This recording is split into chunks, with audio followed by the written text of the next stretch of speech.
is that person still alive? If you took him off the shelf, would she even be herself? If I told you that we could have a better life.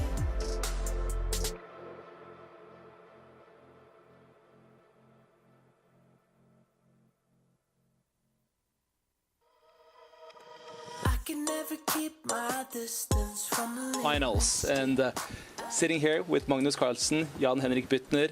I got to start with you, Jan-Henrik. South Africa is finally getting the best top chess players in the world to come here. Yes. Is it working? I believe so. Yeah, thank you very much. No, we are very, very happy to be here. Obviously, we know this hotel for a long time. We have, I think this is time for thanking very much to Louis and whole his team of the hotel, Silo Hotel, which is, in my view, one of the best hotels in the world, actually. Of course, anyway, here in South Africa and in Cape Town. And we are extremely happy to be here. We have planned this for a long time. Like at the beginning of the season, we said we're going to have the season's finale in South Africa. We want to conquer the continents. So this is the 4th continent where we're having a tournament. This is actually our 7th tournament in this series. We started in Weissenhaus 24. We were Singapore in 24. And then this year again, Weissenhaus, Paris, Karlsruhe, Las Vegas, and now here. So we have now conquered 4 continents, and I think it's specifically great to be in Africa. And I know that the African population, at least the people who are following it, are extremely, really happy to have now such tournament here with Magnus and all the other great players. I think we have a top 8 people here, eight players. So yeah, it's fantastic, and we are very happy, very grateful, and we are excited to start this tournament. And Magnus, you're back in South Africa. It's been a while since you were here last time. Really has been. I was here 1999, I think around November, and hadn't really started playing a lot of chess back then. So it was a different time. It was family vacation. My father's sister and her family lived here, so we went to visit them, and we saw a lot of the country, like Johannesburg, where they were living, Kruger Park, Drakensberg Mountains, the Garden Route, and all the way to Cape Town. And I've always wanted to come back, but it hasn't really panned out. So I'm really happy to finally be back in this beautiful country. And I know people keep telling me that the city has changed and so on. And what can I say? It's still beautiful. And quite a way to be back with the top 8 players that we could have imagined to have here. We don't have too long for this press conference, so I'm going to take some questions quite quickly from you guys. So if you have any particular questions, please direct them towards Jan or to Magnus. But who would like to start? Perfect. Question for morning, guys.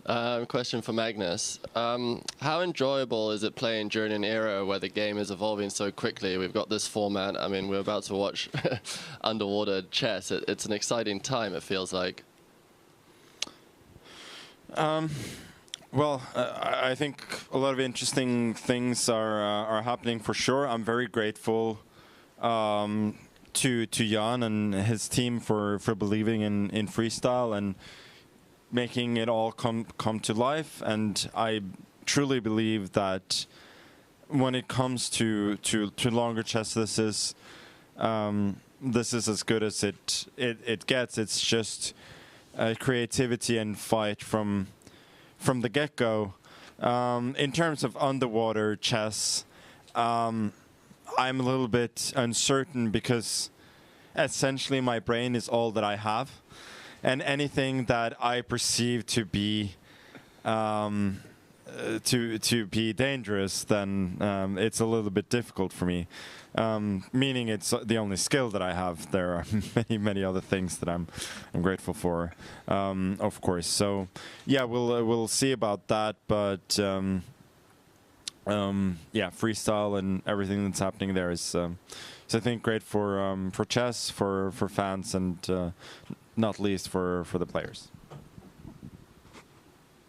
Please, if we can direct the mic to the front of the room. Thank you. Hi there. Yeah, question for any of the three speakers. Are there any further plans in your mind for Africa? Any of the countries, South Africa, or any of the others? Yes, I mean, we have started this tour when we had first did our test tournament as the GOAT Challenge, as Magnus of the greatest of all time chess players against the 7 best players in the world. And we had done that in February of last year. And that basically sparked the idea of doing like a real tour and really trying to do a professional tour in terms of like, we don't want to be in competition with other tournaments and so on. We're actually very happy and grateful that these tournaments are there, and we have been so lucky also with this choosing. For example, now Hikaru Nakamura, obviously one of the top 8. His wife is giving birth right now, so he can't attend. So we had a replacement, and we replaced him with Javokir Sindarov. And then later on, it turned out he won the World Cup. And so similar like Arjun Erigaisi, who is just now arriving today, he just won the Jerusalem Masters, right? So it's like we are very lucky also in our selections, but also anywhere the qualifications. So we have then thought of an idea how we can make a professional chess league, like really something that is distinguishable to other chess tournaments. So just not another chess tournament where people can play. And this is why I always use the Formula One analogy, right? So there are many car drivers, there are many race drivers, there are many races and all kinds of race possibilities. And usually it's very boring watching fast cars drive by with no context, right? And then there came Formula One like 60 years ago, and they invented this super high energy sports, which basically also is now through the Netflix series Drive to Survive, and we have a similar. I just watched the trailer. What's coming out? It's going to be amazing next year. What Boardwalk has done, the production. So we are trying to bring chess to the non-chess player, similar like Formula One is bringing the motorsport to the non-car driver, to the non-race driver. So our intention is always try to make a show out of it and to really put the characters and the personal drama of the players and everything. So we have all of our characters. Obviously, we have the GOAT, right? Then we have Fabi, who's like always number 2, like, he's like one. We have like the young players, as I said, we have the complete, villain like Hans. We have Vincent, our German boy who is now moved up even to 4th place in the world, and so on. So and Levon,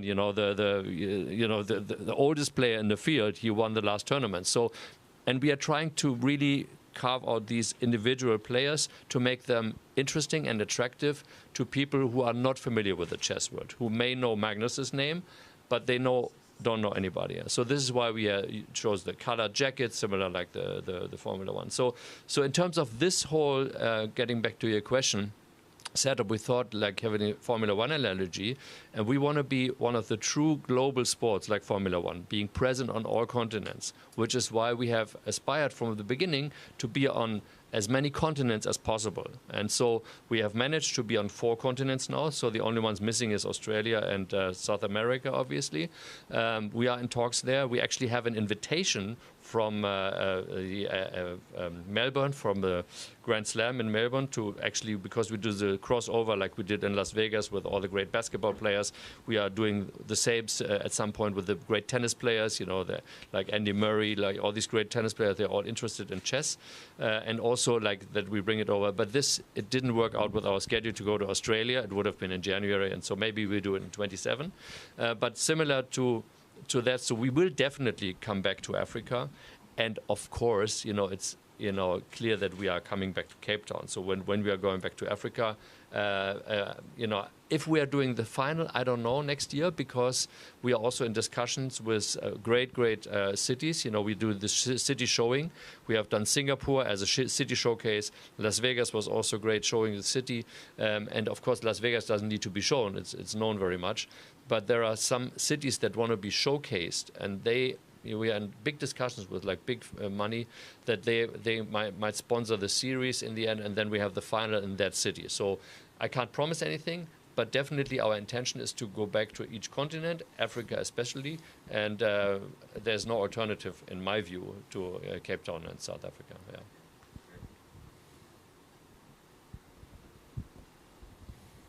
Yeah. Hi, thanks. Yes, I'd love to see freestyle chess growth to be the next Formula One. Is also ways of doing that maybe shorter time controls and getting into the esports World Cup? Is that maybe in the future as well? Very, very good question. So yeah, the thing is, first of all, I mean, we have shortened the time. When we started it 1.5 years ago, Magnus said, you know, we wanted to have play on normal thinking time and so on. And so then in Paris, we discovered, especially, I mean, I'm not a chess expert. I can just organize tournaments, but we discovered that, or maybe Magnus can actually just also say some words to it, that we can actually shorten the time to 90 minutes back to 30 minutes, and so maybe. When I finish, then he can relate to that shortening of the time period in freestyle chess. So and also, of course, we also wanted to be we want to be a mass market sport, and we want to have all people interested in it. So this is why, for example, after Paris, we had a documentary that's ran on ESPN. There's a documentary actually out now, which we also produced on our Las Vegas show. It's you find it on, if anybody wants to see it. It's called Next Move. Freestyle Chess, Next Move. It's 55 minutes. It's a huge, great documentary on YouTube. It's really watchable. And we're going to do a similar for South Africa too. So it's going to be like an episode 2 on that. And so in terms of trying to really make the sports more mass market consumable, this is why we are shortening the time period. Like players like Levon Aronian said, really the best is really 90 minutes and so on. It was like, yeah, but it's not really marketable. And so I think we have found the perfect format for freestyle chess with 30 minutes with time increments. We also have found in Las Vegas that we had a little bit difficulty if we have too many players and like the whole setup. So we have now also found the format, like this is the final. We have the final 8 players, but in the future tournaments we have 12 players, and we're going to have only 4 tournament dates, which was also the possibility by shortening it. Before we had 8 tournament days in the beginning. So now with the shorter time period, we can do the quarterfinal, the semifinal, and the final each in one day. And we have a round robin before for the 12 players in 2 groups, 6 and 6, 4 advance each. So that's a very simple system. Everybody can understand it. And so that's for that time period. And then in addition, we are in discussion actually, maybe integrating Rapid or Blitz or maybe even esports. But that's maybe a longer thing. But maybe Magnus can also relate to that as it concerns the chess game itself, and how much time do you need as a player, and what is a good format in the freestyle format. Yeah, for sure. As a chess player, I think you have several concerns, but mostly thinking of what is both playable and you want to make it exciting as well. I think you want to have a good product in the sense that you want the players to have enough time to play well, but you also maybe don't want it to take too much time. And I think what has happened is that in these tournaments that we've played, the players have become a lot better, especially in the opening phase, at sort of grasping the ideas of the positions. Now we're still going to make tons of mistakes that that can be frustrating for the players, but also a lot of people like to see, but I think it's still going to feel, both for players and for others, as we understand what's going on a little bit more than we did in the past, and everybody's kind of doing the journey of discovering things together. And now that we have gotten a little bit better, then it's possible to shorten the time controls and still have decent quality. And as to what Jan spoke to in Paris, that was, I think, a big step forward, because we had a preliminary tournament there where we had 10-minute games, and the quality was just so much higher than just even the tournament we had before in Huisnaus. And I think Now in Vegas, obviously my performance wasn't that great, but in terms of the overall quality, it was also a step forward. So yeah, that's my my perspective, and I feel. On a personal note, I feel that the time control that we have now, it works out well. There's enough time to explore, to get the essence, and that's all that I as a player that I really wanted from this format. I'll toss in a question for you as well, Magnus, because it's been one of my favorite storylines of the year. It's really been freestyle chess breaking down walls and kind of taking on the established chess worlds. We've had the contours of some drama between freestyle and the more established chess world. It seems like that is settling, but do you enjoy that part of it? Do you enjoy breaking down some walls? Did they need it? Yeah, for sure. I think there are a lot of things about people's perceptions about chess that are quite a bit outdated. I think, for instance, the fact that Nakamura is going around playing these, as he calls it himself, referring to something I said many years ago, Mickey Mouse tournaments, in order to qualify for the candidates, in order to play the 40 games that are required by FIDE. I think that's absolutely, it's wild, it's insane. Why would you require somebody who's very clearly good enough to play in the candidates? Why would you require him to play these tournaments, which he doesn't really have time for? Well, you want to have the best players in the candidates, and he's clearly one of them. You also want to have active players. Well, he may not play classical all the time, but he plays tournaments every single week online. His job is still, while he's streaming, his job is still playing chess. So, every time that he plays classical, he proves that he is one of the very best players in the world. I don't think he's had a single bad tournament in 4 or 5 years. And so, why would you then require him to play those 40 games? That's one of the things which I think it's kind of holding the chess world back a bit, is that there's still so much emphasis on kind of normal classical chess being the gold standard, and I think we're seeing more and more that there's so much more. And guess what? The players that don't focus on playing classical tournaments every day, when they do play classical tournaments, they're not getting worse. They're not getting worse by playing freestyle, by playing rapid, by playing the Esports World Cup and so on. So yeah, I think that's a bit. You see Vincent as well prove his worth in Vice now, so now his classical rating is finally catching up to that as well. So whether I enjoy the clashes or not, well, it riles me up sometimes, but apart from that, I personally play the tournaments that I enjoy. I think the whole discussion with FIDE back in the day, with them threatening players, trying to assert their rights on something they didn't have the right for, that whole discussion was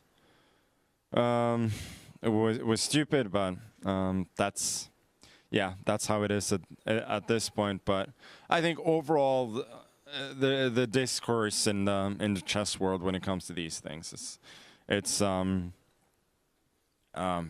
little bit outdated, and I certainly want to change that. Anyone else?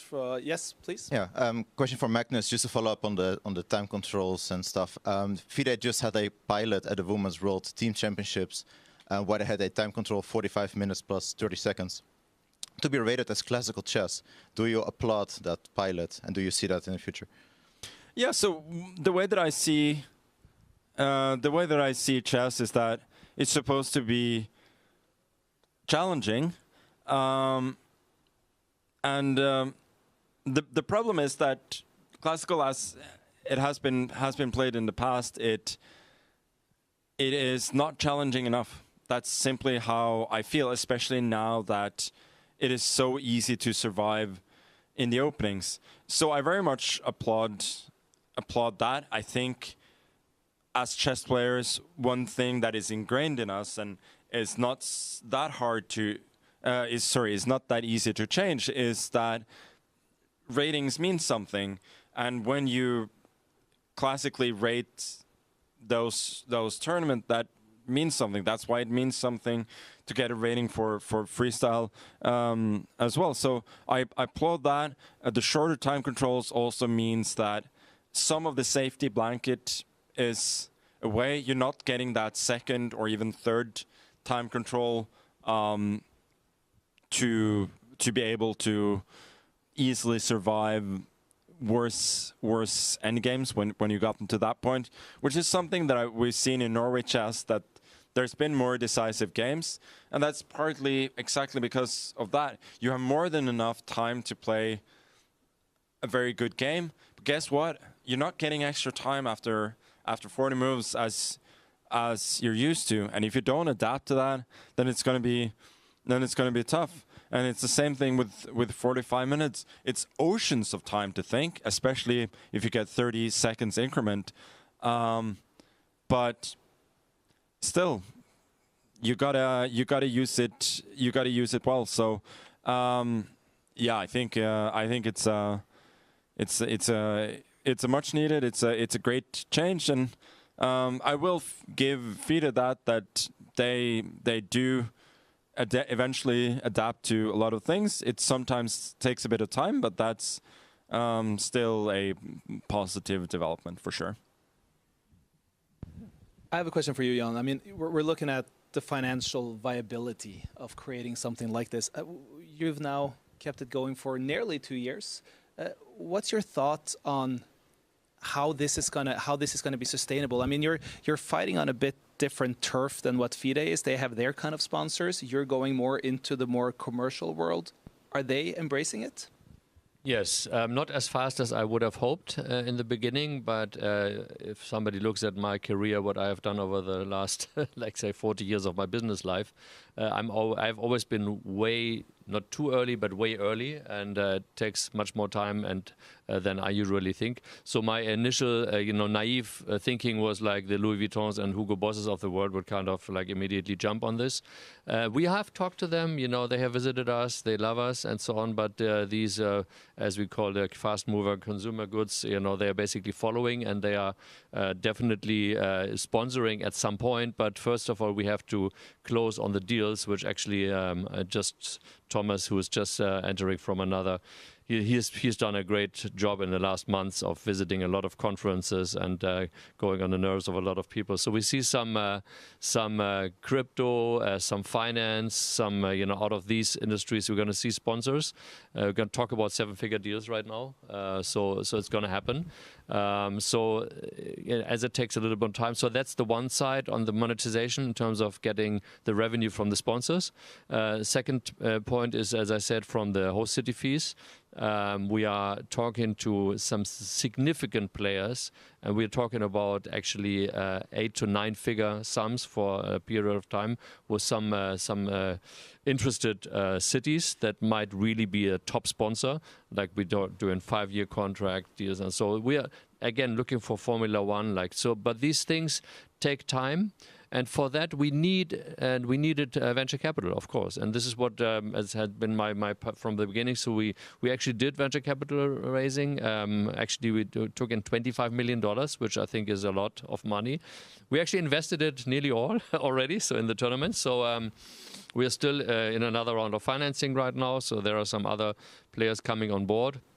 And the venture capital industry, usually they understand that, they are funding, not a profitable business, but in some cases even a non-revenue business. I mean, look at even the biggest, look at if I look at ChatGPT, OpenAI, they're losing $1 billion a month, right? So it's like we are not there, but we are definitely not on a profitable path right now. But our goal is next year to become event level profitable. So on an event level, being profitable, and then the overall profitability should be in 2027. That's our current plan. Again, it might shift a little bit, but with the right partners on board, we are talking to quite some interesting parties. We're going to get there because we have created already a huge asset. I mean, this 25 million, you see what it is. It is a worldwide phenomenon. We have created not only like a new type of sports, like similar, thanks to Magnus and his idea to put it around Fisher Random, and we branded as all the discussion we talked about the time format, but also is like when we had, for example, Derrick Rose, a good friend of ours now, an investor. He was like in Las Vegas. He made the comparison with the basketball change when they changed like the rule that they have a 3-point line, so that they had this additional thing that changed the game completely. Think about that. He told me that. I was like, okay, that's a very interesting analogy, because now you have these players who can score 3 points from afar, totally different skills. Then the guys go like strong to the dunk in and like be on. So this is kind of similar that we see also with freestyle. Maybe there are some other qualities in players that are interesting to see about. So we, on one hand, we are changing the sport to be more interesting, more fun, more sexy. The whole surrounding, like what we do with the colored jackets and all this kind of stuff, it's making it more appealing for the people.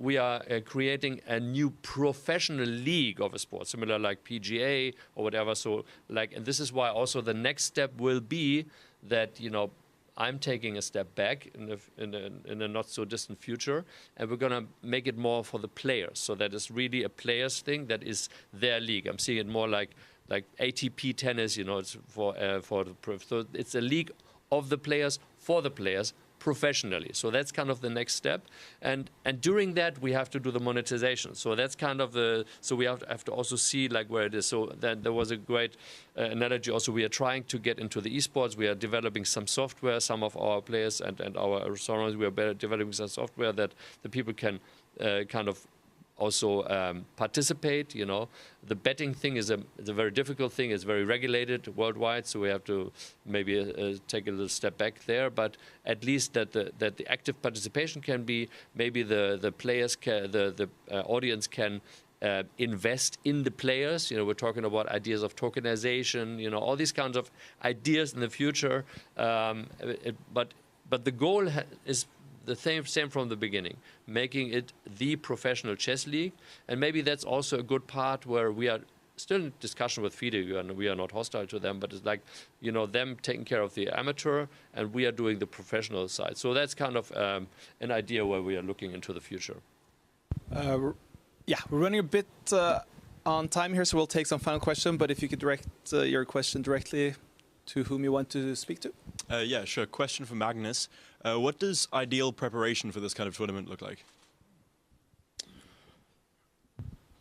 That depends really, but the last few months, I mean, I've been mostly focused on taking care of my son, and that's been preparation. I mean, honestly, in the past, I think we did a lot of preparation for the first tournament in Weissenhaus in 2024, and then I felt when the tournament came, I had too many thoughts in my head, and ever since then, I've sort of sought to simplify and take it a bit more as it comes. So I don't know, but usually for me, like here, I get a few days to acclimatize and prepare for the tournament when I'm here, and that's usually enough. Just as I wanted to say, but there has not been a question to that, but I wanted to get this through. So what is actually happening specifically, right? So we are here at the Silo Hotel today. We're leaving tomorrow. The actual tournament will take place in Grootbos near Hermanus. So that's where the tournament is going to be. And we're going to stream the tournament, the 4 days, on the 8th, 9th, 10th, and 11th, back to the Waterfront. And, you know, they have this wonderful auditorium. If you didn't see it, you have to go, like, in the Waterfront. There's, like, I don't know how many seats there are, like 700 seats or whatever. So it's a big auditorium with a huge screen, directly in the line of the people, millions of people who walk past there. And we have we are going to put on a great show. One of our super grandmasters who have not qualified as a top 8 is Vidit. And he is going to host it with 2 of the well-known radio hosts of South Africa. So they will put on a great show for all the time while we are playing in Cottbus. Actually, I'm going to go back and look at it at one time. Of course, the players can't do it, so this is why I encourage Magnus and the players to kind of take a look at the auditorium before so that they see what's going to happen.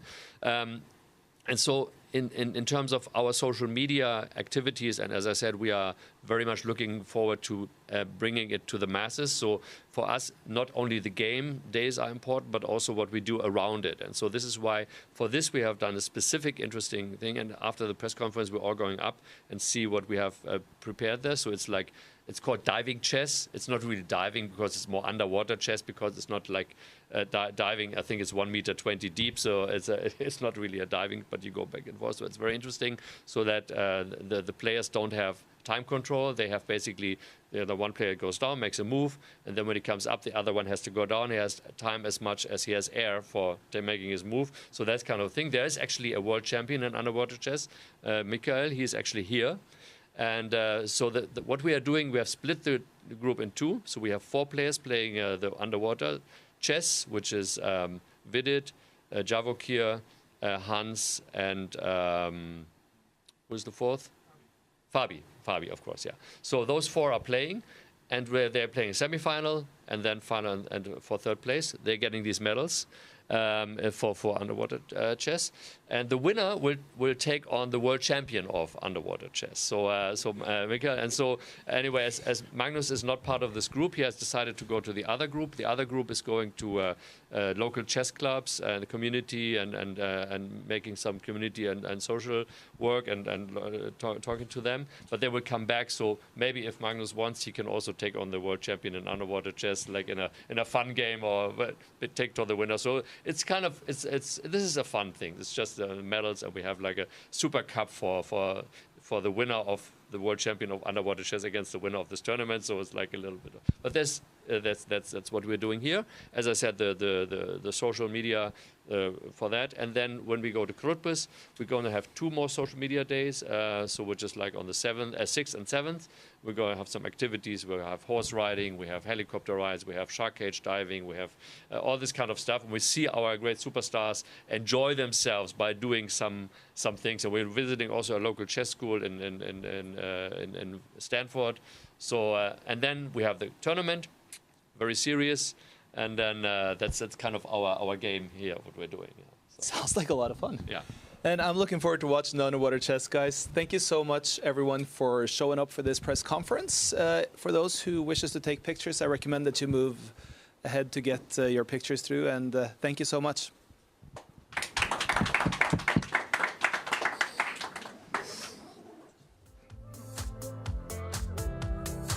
You got me thinking about tomorrow more than I ever have before. You're bringing light to my shadows. Every day you leave me wanting more.